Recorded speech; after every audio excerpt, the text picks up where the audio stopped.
Goed, ons is nog besig met ons gesprekke hier met Helena en Oram, waar Yeshua dan nou vir Mattheel aangestel het om as voorloper of as voorganger vir hulle te bedien met waarheid. En dit is lesing 10 Oktober 2025 vanoggend, lesing 52, die groot Johannes Evangelie boek 3. Ja, 10 Oktober was altyd in ons jong dae was 'n vakansiedag, genoemd Paultreerdag. En ek dink, een van die goed wat ons probleme is in ons volk, ons het te veel verering toegelaat van mense, te veel dae geallokeer vir mense en vir ander dinge, in plaas van om elke dag vir ons lewe aan Yeshua te wy en dit te noem Yeshua dag, en dan daai dag volgens sy reëls en sy instruksies wat hy vir ons in die skrif gelaat het te lewe. Nou het dit so ver gegaan dat die mense waaragtig, en dis goeie mense, dis ons volkse mense, regse mense, konservatiewe mense, nou 'n beeld vereer in so 'n mate dat hulle hierdie beeld op gaan sitte daar in hulle grond, en ek dink Orania. En wat vir my die ergste is, hulle praat nie van die beeld van oom Paul nie, hulle praat van daai ding as oom Paul. En dit is vir my skrikwekkend dat ons volk so ver weggegaan het. Ons praat nou nie eers van beelde wat mense maak. Elke dag maak ons 'n beeld van soveel dinge op hierdie aarde, 'n afgod wat ons aanbid. Ons maak van rugby 'n beeld wat ons aanbid. Ons maak van braaivleis en kuier en drink 'n afgod. Ons maak baie keer van werk 'n afgod. Alles gaan net oor werk en geld, maak ons 'n afgod. Maar dat mense blaatant beelde vereer, dit is eintlik skrikwekkend. As ons kyk hoe het ons volk geval in die afgelope jare. Jy weet, in my tyd, die NG Kerk het geen beelde daar binne gehad nie, geen kruise nie, geen ander beelde soos die Rooms-Katholieke nie. Vandag staan die kerke vol van die goed, of voor in die area waar die mense parkeer is die beelde al uitgepak. Ons mense het regtig agteruit gegaan. En dit is hoekom ons nou weer so bevoorreg is om uit hierdie woorde uit rigting te kry in ons lewe. Voordat ek nou vanmôre gaan lees oor Mattheel en wat Thomas hier sê in hoofstuk 109, ek het gisterand 'n bietjie navorsing gaan doen, eintlik vanoggend, oor hierdie regering koning wat nou hier is, Oram en sy dogter. Waar was hulle koninkryk gewees met die naam van Pontus? En tot my verbasing het ek baie inligting gekry oor Pontus. Pontus was 'n klein koninkryk, en hierdie ou sê dit ook, hy is koning van 'n klein koninkryk, net aan die suide van die Swart See, waar vandag heiliglik Turkye is. Maar dit was 'n onafhanklike land, wat al in 261 voor Messias tot stand gekom het hierdie ouwe koninkryk uitgeroep, en tot in 63 na Christus het dit voortbestaan. Toe het koning keiser Nero van Rome het hom oorgevat, en toe het die ding uit mekaar uitgeval. En vir al die jare toe van daai tyd af, was dit deur die Turke beheer, en die Griekse Christene het maar baie swaar gekry, en ek lees dat oor die 40% van die bevolking was Grieke gewees, en dan die ander Perse en van die ander volkere daarom was ook deel daarvan. Maar wat vir my interessant is dat in 1919, 100 en 'n bietjie jaar gelede, het hulle daai hele bevolking, die Griekse bevolking, of uitgewis of uitgejaag, en hulle is in Macedonië en Griekeland opgeneem. So hulle is almal vervolg, die wat Christene genoem was. En as ons kyk in die Bybel, dan is Pontus word 3 keer vermeld in die Nuwe Testament. In Handelinge 2, toe die Gees van waarheid op die hoofde van die apostels en die ander mense neergestort het, en hulle in verskillende tale begin praat het die mense van Pontus ook gehoor hoe hulle in hulle taal praat. Verder is daar 'n gedeelte wat Petrus aan die inwoners van Pontus skryf. In die eerste boek van Petrus, se eerste brief van Petrus, die eerste vers, is aan die verstrooide Israeliete in verskillende plekke, onder andere in Pontus. So, hierdie mense het werklik bestaan en kan 'n mens nou hulle geskiedenis navors. Wat vir my dan sê, as hierdie koninkrykie vernietig is 63 na Messias, en hierdie oues omtrent nou by Joshua, ons praat van hier om en by 30, 31, 32 na Messias, en die ou koning sê self, hy is oud, so ek neem aan, hy is omtrent hier in die orde van 70 tot 80, sou hy nog net een nageslag kon gehad het, wat regeer het, en toe is hulle koninkryk vernietig. En dit sou Mathael en Helena gewees het, want Helena was sy liefdelingsdogter, en hy sou die koningskap aan haar gegee, hy gaan met haar trou, dan word hy dan ook die koning. So dit is alles goedjies wat ek gisterand of vanoggend opgespoor het, wat net vir my die plekkie net, die waarheid wat ons hier lees, net kragtiger oordra. Hoofstuk 109, nou sê Thomas, die apostel, vir hierdie Judas Iskariot, nadat hy nou vanuit sy gees geprofeteer het oor hoe die evangelie verwoes gaan word. Jy dink nou seker dat jy 'n groot profesie gedoen het, en dat ons dit sonder jou nie sou weet nie. Jy is tog wel, ondanks al die groot wyse woorde wat jy nou al meer as 'n half jaar gehoor het, 'n arme, dom sukkelaar. Sedert wanneer staan lig en duisternis nie vyandig teenoor mekaar nie? Wanneer was lewe en dood ooit in broederlike eendrag met mekaar verenig? Wanneer het rasende honger en volledige versadiging mekaar in paradijslike vrede die hand gereik?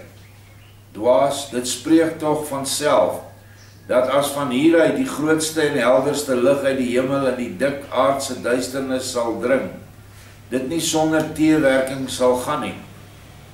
Kyk na die onmeetlike ysvelde van die geweldige hoë Ararat, by hulle heilige geringe graad van warmte, wat die wyse Egiptenare aan die hand van kleur en vastheid van die ys vastgestel het, smelt dit nie, maar laat die somerhitte van agter Egipte eendag op sulke ysvelde los, dan sal gou al die ys in water verander, maar weet dan die dale wat deur daardie smeltwater oorstroom sal word. En kyk, wat vir die materie onvermydelik is, sal voortaan in die geestelike sekerlik nog minder uitbly. As ons egter al begin om met die swaard in die hand, die evangelie van Elohim te verkondig, soos wat Judas dit nou voorgestel het, dan sal ons des te eerder die swaard van die wêreld teen ons oproep. Begin ons egter met die wapen van die vrede, wat liefde heet, dan sal ons ook veelvuldig die vrede vind. En dit is ook vir ons 'n geweldige groot les, dat ons nie ten stryde moet trek met die swaard nie. Die swaard beteken enige oorlogstuig vandag in die moderne tyd. Dit kan gewere wees, bomme wees, wat ook al.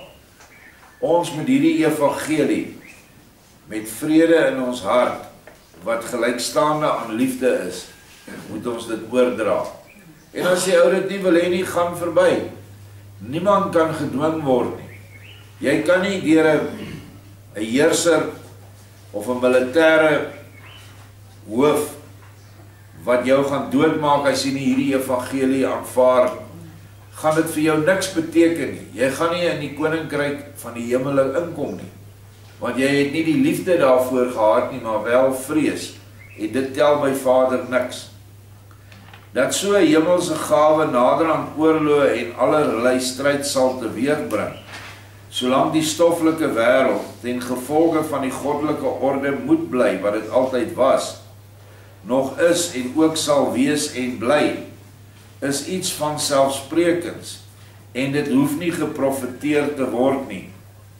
Maar juist deurdat op die manier van Mattheël aan ietwat begrypender mense die heidendom getoon word as iets wat in oorsprong belaglik en dom en absoluut sonder enige inhoud is, sal in elk geval geen te groot en verderflike weerstand as 'n alles vernietigende krag teen ons opgeroep word nie. As jy dit wat ek jou nou aangetoon het, ook maar 'n bietjie na waarde geskat het, moet jy die totale onsin van jou teenoor my uitgesproke profesie wel duidelik insien.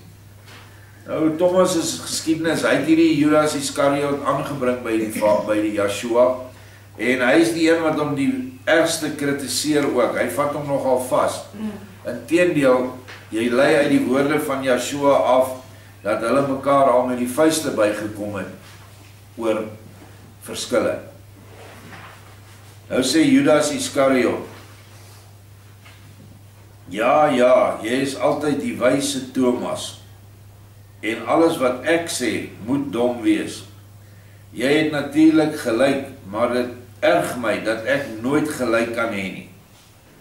Ek kan iets hoe goed oordink, voor ek dit uitspreek, en as ek dan my mond maar oopmaak, val elkeen my oor die uitgesproke domheid aan, soos die leeu 'n lam.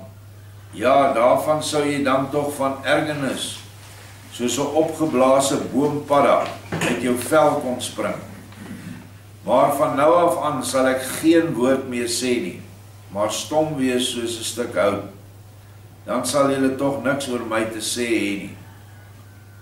Sê Thomas vir hom, ja, doen dit, dan is jy 'n wyse man. Toe roep Mattheël vir Thomas en sê aan hom, ek dank jou in die naam van die goeie saak dat jy broer Judas so gematigde berisping gegee het, want dit het hom geen kwaad gedoen nie, en miskien sal dit vir hom dit, wat hy hier as 'n belediging van sy verstand beskou, in die ander wêreld wel ten goede kom, want van innerlike wysheid is by hom nog lank geen spoor te herken nie, en dit sal daar heel waarskynlik in sy huidige lewe ook nooit kom nie. Maar laat hom in die vervolg maar met rus, want sy siel kom nie van bo nie, en sy gees is te siek en te swak om sy harde wêreldse siel te versag, en net soos die van julle tot lewe te bring. Ja, Mattheël ken hierdie wêreldse siele deur en deur, en hy kan nou sien wat is aan die gang met Judas Iskariot. Net vinnig vir die mense wat nie is by ons, die verskil tussen siele wat van bo kom en siele wat vanuit die aarde kom. Dit is twee soorte mense wat op die aarde is. Die wat uit die aarde uitkom is hoofsaaklik die gevallenes wat rebelle was en saam met Lucifer gerebelleer het, en hulle was deur Yeshua gevat en deur die hele minerale koninkryk, deur die minerale, die plante en die diereryk, is hulle gesuiwer en deur Vader weer aan mekaar gesit as siele. En daar is 'n liggaam vir hulle gegee, hulle is gebore in 'n vrou se baarmoeder, of vanuit die baarmoeder, en hulle het ook 'n vonkie van sy gees gekry. Maar omdat hierdie siel so sterk aan die materie hang vanweë sy herkoms, is die gees verskriklik swak, en kan hulle nie die gees wakker maak nie. Ander wesens wat van bo gebore is mense wat hoofsaaklik van planetêre omgewings afkom. Hulle het iewers op ander verheerlikte planete gelewe, of op sonnewêrelde.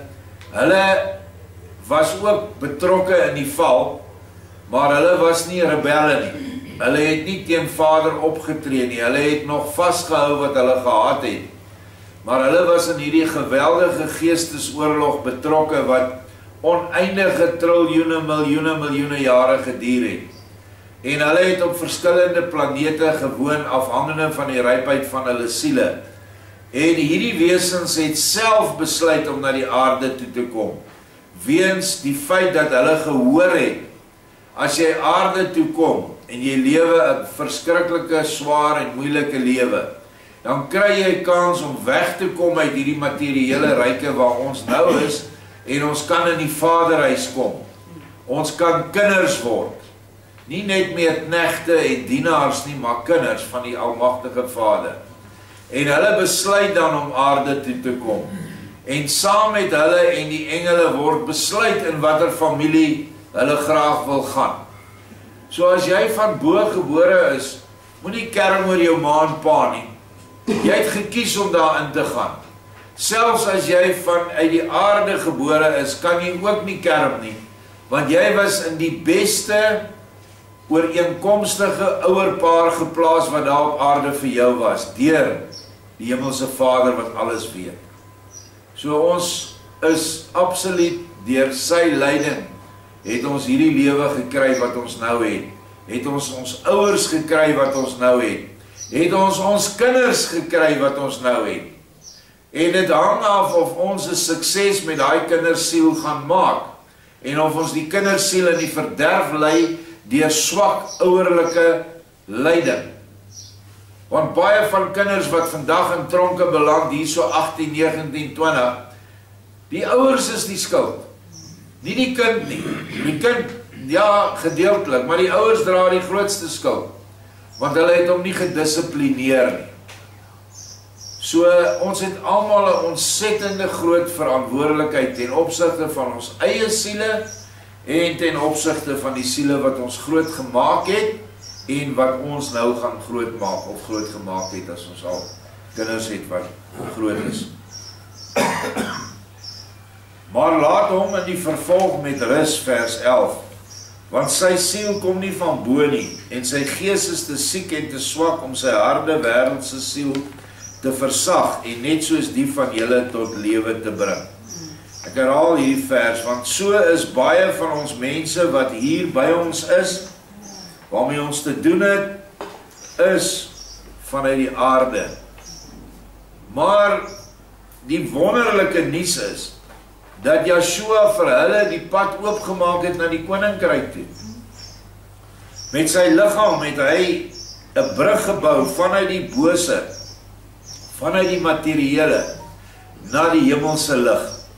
So 'n Judas Iskariot, as hy net sy eie sinnigheid gelos het, en begin luister het na Yeshua, en na die ander wyses wat daar in die omgewing was, sou hy sy siel gered het, nog op aarde. Maar hy het besluit om voort te gaan met sy hoogmoed en sy eie ek, totdat hy uiteindelik die verraad gepleeg het wat ons aan die Bybel van gelees het. Vers 12, toe voeg ek Yeshua my by hulle en sê aan Mathael, helaas, 'n werktuig soos wat jy vir my is seldsaam, en daarvoor moet ek jou nou lof toeswaai. Gaan maar so voort, dan sal jy vir 'n ander apostel, wat ek eers later uit my vyande sal opwek, by die heidene 'n bekwame voorloper wees. En nou gee ek jou paslik die uitdruklike versekering, dat jy en jou 4 broers nooit weer die siekte waaronder julle so gelei het, sal terugkry nie. Jy, Mathael, moet egter jou 4 broers op hulle plek aanwys, en vir hulle die regte pad aanwys. So hulle gaan saam met hom na hierdie Pontus toe, om hom te help. Nou ja, ek kan nie anders as gesien dat hierdie apostel is Paulus. En Paulus het in daai gebied gewerk. Maar volgens die geskiedenis wat ek gisterand gekyk het, vanoggend gekyk het, Andreas was ook in Pontus gewees as 'n apostel. Hy is natuurlik 'n saint verklaar later aan, want al die Christene wat daar was, wat die ware lering gehoor het, deur die apostels van Yeshua, het dan nou later aan die Grieks-ortodokse kerk het ontstaan en hulle het daaraan behoort. In Rusland het die ware Christene, die ware volgers van Yeshua se leer, het later aan Russies-ortodokse kerke gestig. Grieks-ortodoks, Russies-ortodoks en dan het jy die Roomse kerk in die res van Europa. So, dit is maar wat met die Christendom gebeur het. Presies soos wat hulle dit hier in hierdie profesie nou vir ons uitlê. Maar die gevolg is, omdat daar 'n lig is, sal daar altyd 'n groot teenlig skyn. Of wat ons noem 'n skynlig. En ek dink nie hierdie dinge kom sommer net so in die hoofstuk oor die skynson voor nie. Hierdie valskerke wat reg oor die wêreld opgerig is deel van die skynson wat opgerig is nadat die apostels en miskien hulle eerste nageslag die ware evangelie verkondig het, wat toe later opgeneem was in kerklike evangelies, valshede, dat mense groot indrukwekkende geboue moet bou, met vreeslike torings en klokke en allerhande goed, en dit is die heiligheid van God, dit is die waardige huis van God, terwyl dit glad nie waar is nie. Die waardige huis van God is 'n siel wat poog om sondeloos te lewe, om elke dag bitter berou te hê oor sonde, dit na Yeshua se voete te bring, vergifnis te vra, en dan sy lewe binne die orde van Yeshua te leef. Dit is die ware kerk. Goed. O ja, en dan al die beelde wat daar opgerig is, op elke hoek en draai is beelde van demone. Ja, absoluut. Verskriklike goed. Ek het nou al gekyk in die Roomse kerk wat op die mure aangebring is. Jy gril jou dood. Daar's beelde van Baphomet. Daar's beelde van gevalle engele, gruwelike goed. Nou wonder 'n mens, hoe kan jy in die gees gelukkig, geseënd en salig voel met te midde van sulke goed? Net as jy die verkeerde gees het. Natuurlik. Ons sal nou nog 'n paar dae hier deurbring en môre op die Sabbat sal daar nog heel wat gebeur waarby jy, Mattheel, my goed van diens kan wees. Want jy is een wat vir die wêreld of die dood nie bang is nie. En daarom is jy ook vir my so 'n bekwame werktuig. En dit is weer 'n les vir elkeen van ons, om nie vir die wêreld of vir die dood bang te wees nie. Om hierdie evangelie van Yeshua, ongeag wat hulle teen ons gaan inbring en doen, te kan verkondig. En daarvoor moet ons elke dag vir hom krag vra. Want met jou eie krag gaan jy dit nie doen nie. Slegs wanneer hy jou gees vul met sy krag, sal jy kan staan. Al steek hulle 'n vuur voor jou aan om jou op 'n brandstapel te sit, of 'n band wat hulle aan die brand steek en om jou nek gooi, of watter ander gruwelike manier van dood hulle nog in hierdie moderne tyd vir 'n Christene of gelowiges gaan kies. In die noorde van Irak, waar die Koerde ook nog Christene is en Yeshua volg, weliswaar al 'n leer wat bietjie van die waarheid ontneem is, maar hulle staan vas vir hom, het ek gesien waar 'n man staan met sy gesin, dan saag hulle sy kinders se koppe af met 'n kettingsaag, lewendig. Dan saag hulle sy vrou se kop af met 'n kettingsaag. Al wat hulle van hom vra is, verloon Yeshua en roep vir Allah of Mohammed aan. Dan staan hy vas en dan kom hy uiteindelik onder die kettingsaag. En dis baie keer vir my, dink ek, hoeveel van ons boere gaan dit staan? Hoeveel van ons sal nie met 'n deal maak nie? Ja, ek gaan tog nie met hom, ek gaan in my hart nog getrou bly, maar ek gaan nou maar met hom 'n ooreenkoms tref. Dit is ware geloof, as jy so kan staan. En 'n mens het nie geweet dat aan die einde ons heel moontlik almal ook so getoets gaan word nie, veral die wat Vader se woord in die wêreld gaan indra. Dit word in die skrif genoem dat hulle gedood sal word terwille van die evangelie wat hulle verkondig. En jy kan dalk een van hulle wees. Maar die wonderlike is, dat hulle na 3 dae opstaan uit die doodheid, en die hele wêreld sien dit. Gaan lees maar Openbaring 11. Dit word daar verhaal. Bring my nou na Helena, want sy verlang baie na my, en daarom gaan ons na haar toe, om haar te versterk. Nathanael sê, o meester, hoe oneindige genade is dit vir my. U, my skepper, laat u deur my na haar bring, wat net soos ek, u skepsel is. Maar die meisie is rein en vol goeie wil. Sy weet beslis van geen sonde nie. En dan loon dit wel die moeite om so hard te versterk, waardeur later talle duisende gesterk sal word. Hier is nie net 'n vers wat Nathanael spreek nie, maar 'n geweldige profetiese uitspraak wat Nathanael hier doen. In die eindtyd waarin ons nou is, weet ons nou dat die wederkoms gaan plaasvind in Suid-Afrika deur die bruid wat hoofsaaklik gaan bestaan uit die wat vasgehou het aan Yeshua aan die eindtyd. Maar hierdie Helena stel die ander voor wat in die heidense wêreld gaan wees in hierdie tyd, maar wat rein is en sonder sonde is. En Yeshua sê, ek wil nou na haar toe gaan. Hy gaan na daai siele toe. Hy ontmoet hulle. En daar sal nog baie sulke siele oor die aarde versprei lê. Weliswaar nie miljoene nie, maar baie duisende. En Yeshua maak 'n punt om nou na hulle toe te gaan. So sien dit in die lig van hierdie profesie, eindtydprofesie.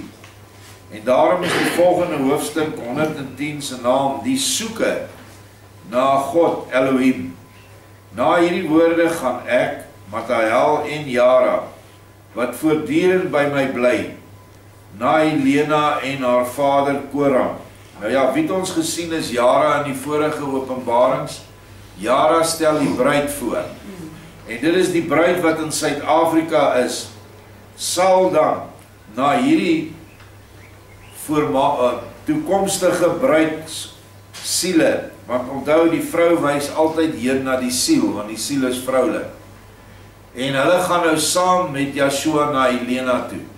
En dit sê dan vir my, dat hierdie gaan haal van die ander siele, gaan plaasvind deur die bruid met Yeshua in hulle, op 'n bonatuurlike wyse, wat nog moet plaasvind na die volkome wedergeboorte. En die ou man, vader Koran, gaan ook saam.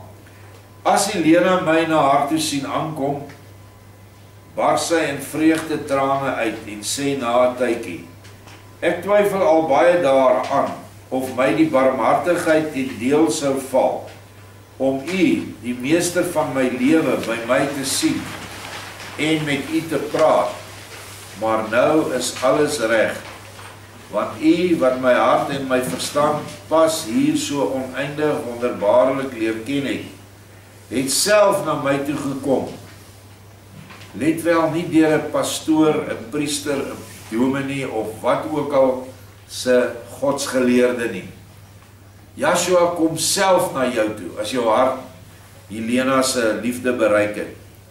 O, jubel nou luid my arme hart, want hy wie se gees jou polsslag van die wieg tot die graf vooraf getel het, staan voor jou en bring jou die gewyde krag, waardeur eendag jou dood soeter sal smaak as heuningseem. Dan swyg sy weer en ek Yeshua sê aan haar, Helena, harte wat so lief het soos die van jou, hoef ewig geen dood te vrees nie, en sal dit nooit smaak nie, nie soet en nie bitter nie. Mens moet baie let op hierdie woorde wat Yeshua sê.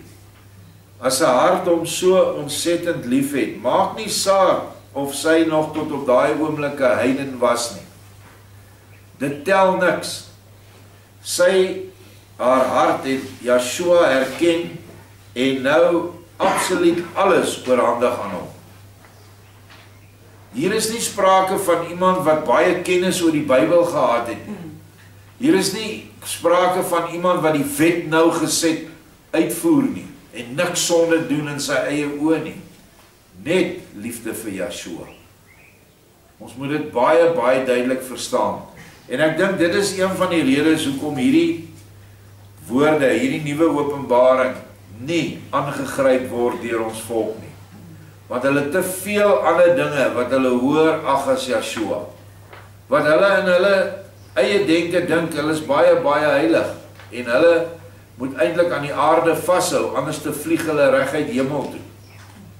Terwyl ons hier in hierdie woorde net weer en weer en weer sien, net die liefde vir Yeshua is wat tel. Vers 4, want kyk, ek self is die lewe en die opstanding. En wie in my glo en my liefhet soos jy, sal ewig die dood nie sien, nie voel en nie smaak nie. Wel sal eenmal die sware liggaam van jou afgeneem word, wat ons dan nou 'n dood noem. Maar dit sal nie pynlik vir jou wees en jou nie wesentlik raak nie, want deur my gees van die liefde wat in jou is en groei tot 'n volkome gelykheid met my ewige gees, sal jy in een oomblik oorgaan van hierdie sware onvrye lewe na die stralendste siele lewe. Liewe Helena, verstaan jy dit nou al? Wat hy hier sê vir haar, is dat jy letterlik uit jou liggaam sal stap, sonder enige pyn.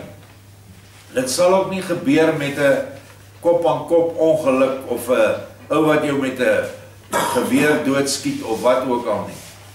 Jy sal een oomblik sal jy nog in die liggaam wees, die volgende oomblik sal jy die wonderlike hemelskare sien wat na jou toe kom, of jy in 'n bed lê, engele, en in gevalle soos by Helena kom Yeshua self, en daar is geen pyn nie, daar is net die grootste saligheid en verrukking om van daai liggaam verlos te wees. En dan gaan jy na die hoogste hemelse oggendkamp toe. Dit is die hoogste vlak van saligheid wat jy kan bereik.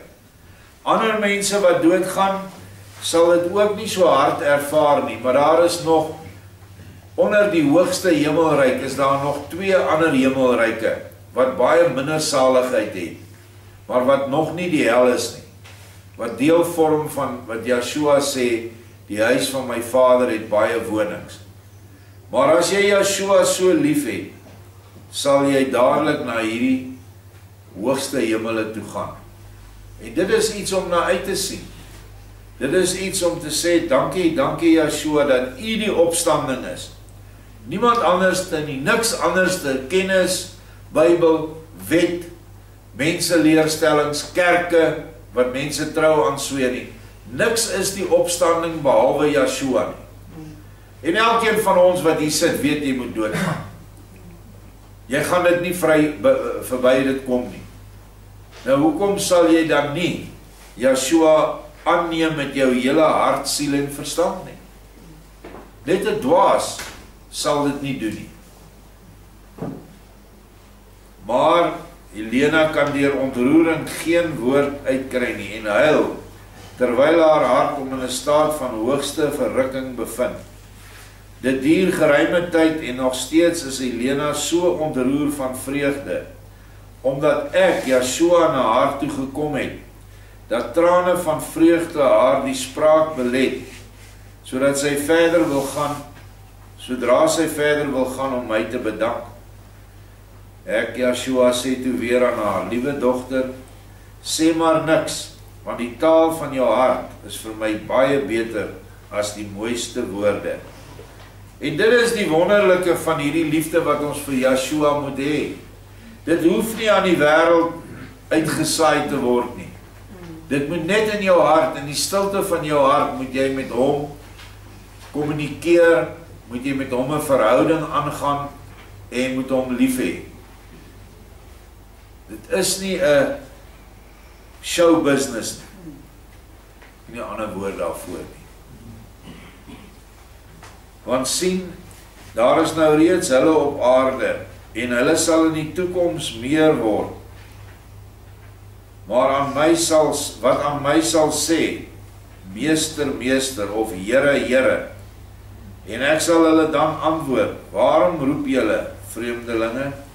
Ek ken julle nie en het julle nog nooit geken nie, want julle is nog altyd kinders van die vors van die leuen, hoogmoed, boosheid, nag en van alle duisternis. Gaan daarom weg van my af, julle onverbeterlike boosdoeners.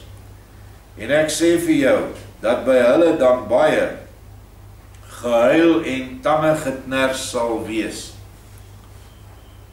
Hulle sal hulle God in die eindelose onbereikbare vertes en dieptes soek en hom nie vind nie, omdat dit vir hulle te eenvoudig was om my by hulle self te soek, naamlik in hulle hart. Helaas, wie Elohim nie soek soos jy hom gesoek het nie, die sal hom nie vind nie, ook nie in ewigheid nie. Elohim is self die reinste en eindeloos magtigste liefde, en kan daarom slegs deur die liefde gevind word. Jy word dadelik al deur die liefde gedryf, hoewel jy meen te sondig deur my lief te hê. En kyk, jy het my gevind. Ek kom jou en ook jou vader Koram meer as halfpad tegemoet. Op soortgelyke wyse sal in die toekoms almal wat my wil vind, my ook moet soek, en hulle sal my vind soos jy my gevind het. Maar ons moet hom nie soek in die vertes nie. Die meeste mense het 'n verbeelding en 'n gedagte, 'n God wat baie ver is, baie hoog is, baie kwaad is, woedend is, en jy moet net vir hom alles, jy moet hom net vrees, en dan sal jy hom kry. Joshua is nie so nie. Hy is die liefdevolste mens, wat ook God is, wat die hele Godheid omvat, en hy wil net liefgehê word, dis al. En as hy, ons het dit nou die dag genoem, as jy hom net halfpad lief het, dan sal hy die ander halfpad na jou toe kom. Dink aan 100 meter wat jy moet hardloop. Jy hoef net 50 meter te hardloop, dan het jy gewen. Hy kom die ander 50 meter van die wendpaal, kom hy jou tegemoet, en hy tel jou op in sy arms. Dit is wat dit beteken om hom lief te hê. Dit is wat dit beteken wanneer jy gemartel gaan word vir hom. Wanneer jy as martelaar aan die einde van die tyd moet opstaan vir hom. En ek gaan weer die vergelyking gebruik met die kettingsaag. Daardie mense wat vir Joshua opgestaan het, is reeds uit hulle liggame gevat gewees. En hulle is by Joshua en hulle kyk af op wat hierdie martelwerktuie met hulle aanvang. Hulle hoor hulle self skreeu, maar hulle is nie meer in die liggaam nie. Die siel is uit en die siel is by Joshua. En so sal dit gaan aan die eindtyd. As jy daar nie geloof het dat Joshua jou die oomblik voor die pynlikste brand of watter ander marteling jou gaan tref, kom hy jou halfpad tegemoet. Maar jy moes hom vooraf lief gehad het. Dit is die voorwaarde. En vir hom opgestaan het.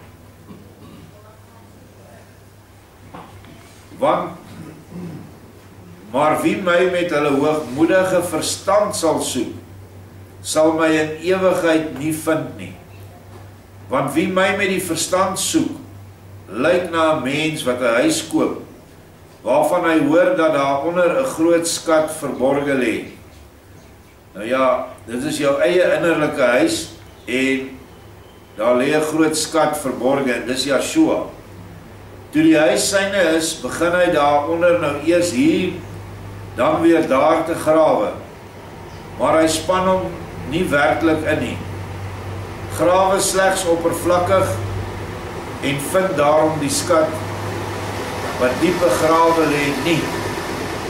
Toe dink hy, aha, ek weet wat ek gaan doen, ek gaan buite om die huis heen grawe, en op die wyse sal ek seker gouer op die spoor van die begraafde skatte kom. En dit is die pad wat die meeste mense loop, wat Joshua in kerke soek. Hulle is nie bereid om alles op te gee, en die skat te soek nie, waar hy begrawe is nie. Dus begin hy buite die huis te grawe, en vind die skat natuurlik nie, omdat dit in die middel onder die laagste deel van sy huis lê, en hoe verder van die huis hy nuwe gate graaf, om die skat te vind, des te minder vind hy die skat, wat tog die rede was, waarom hy die hele huis gekoop het. Want wie daar iets soek waar dit nie is nie, en nooit kan wees nie, kan die gesoekte ook onmoontlik vind. Want, ek herhaal hierdie laaste vers, want wie in die kerk soek, waar dit nie is nie, en nooit kan wees nie, kan Joshua ook onmoontlik vind. Want Joshua het nie dit geheim gehou nie, hy het gesê, ek woon nie in geboue wat met mense hande gemaak is nie. Hy woon nie in hierdie gebou waar ons vandag sit nie. Hy woon in elkeen se hart wat hom lief het, wat hier binne in hierdie gebou sit. Die gebou is net wat dit is, 'n versamelplek. So, bedink dit, en hier's baie mense, selfs hier in ons geleedere, wat dink dat Joshua in die kerk te vinde is. Dit, terwyl nie 'n krieseltjie goedheid, kos, klere van die kerk ontvang nie, hulle ontvang dit hier, maar hulle stap van hier of ry van hier af, na die kerk toe, waar hulle Joshua, of dink dat hulle Joshua daar gevind het. Wie vis wil vang, moet met die net die water in, want in die lug swem geen visse nie. Wie goud wil delf, moet nie met 'n net in die see soek nie, maar na die dieptes van die berge gaan. Met ore kan mens nie sien, en met die oë nie hoor nie. Elke sintuig het sy kenmerkende bou, en is daardeur vir 'n bepaalde soort werk bestem. So is die hart van die mens, wat die meeste aan Elohim verwant is, alleenlik bestem vir die soeke en ook die vind van Elohim, om daarna by die gevonde Elohim 'n nuwe onverwoesbare lewe te kry. Wie Elohim egter met 'n ander sintuig soek, veral met die verstand wat mense dink hulle kan hom net so min vind soos 'n mens met sy ore, neus of oë die son kan vind of sien, wanneer hy homself stewig geblinddoek het. Die ware en lewende sintuig van die hart is die liefde. Onthou hy praat van die geestelike hart. Die hart is wel 'n pomp wat jou aan die lewe hou vanaf geboorte af tot op jou sterfdag, maar die geestelike hart is die liefde. En dis waarmee ons hom moet soek. En as jy nie liefde in jou het nie, wat jy kan betoon aan jou medemens, en natuurlik ook aan Vader, deur jouself reg te kry, as dit nie daar is nie, kan jy dan ook nooit die liefde kry nie. So die eerste ding wat jy moet doen, jy sal moet liefde aanleer, as jy dit nie kan doen nie. Baie mense het groot geword in 'n meer liefdelose omgewing, en hy moet nou hierdie liefde aanleer. Of hy was betrokke in 'n baie liefdelose huwelik, en nou het hy 'n afskeid in die liefde. Daai goed moet jy afleer, en die liefde moet jy kry. Soos ons in 'n vorige lesing gesien het, waar die ou sê, maar hoe kry ek daai liefde? Ek ken dit nie.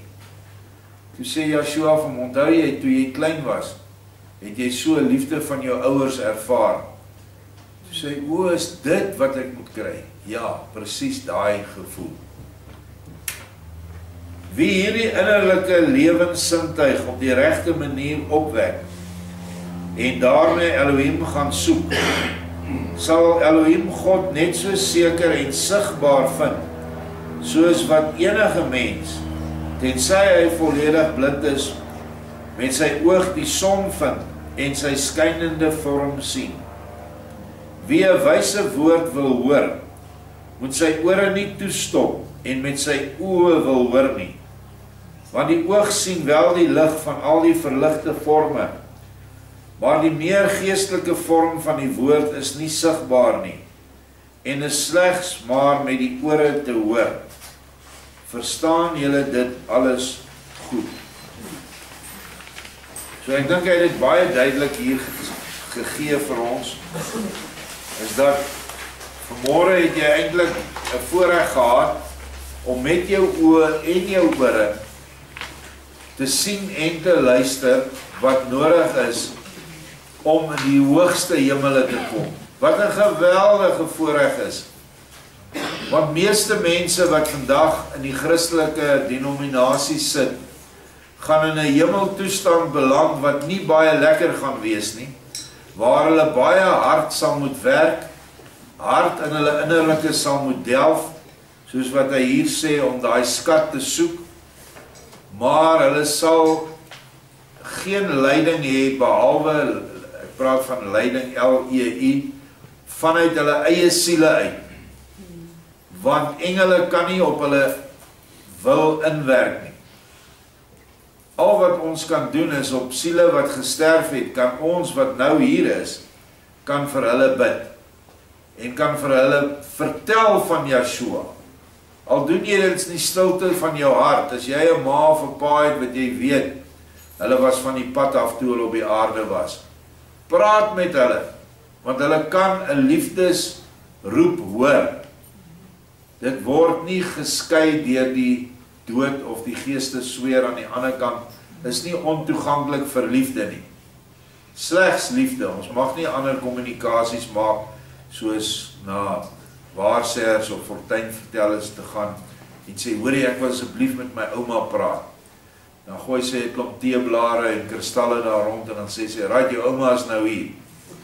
En dan bring hy ouma verstommende waarheid na jou toe. Intussen is dit maar net 'n demoon. So dis nie wat Vader sê nie. Maar as jy iemand wat heen gegaan het, nog baie lief het, en jy weet hierdie persoon gaan gesukkel aan die ander kant, stuur liefde. Nooi hom uit, of haar uit, om na hierdie vergaderings toe te kom. Want alhoewel hulle nie hier sigbaar kan verskyn nie, kan hulle alles hoor wat ons sê, maar hulle kan nie met ons kommunikeer nie. En so is al menig male van mense in die gees gesien, dat ons maar vandag, hoeveel is ons hier by mekaar, 40, 50, maar daar is duisende male meer mense, wat gesterf het, in die geestelike sweer, wat in hierdie vergaderings luister. En dit is die wonder van Yeshua se evangelie, want wanneer sy evangelie verkondig word, ek praat nie van die kerk se evangelie, want dit werk nie wanneer 'n kerk dogmatiek verkondig word nie. Dit werk net wanneer Yeshua se aard, wese en liefde verkondig word. Baie dankie.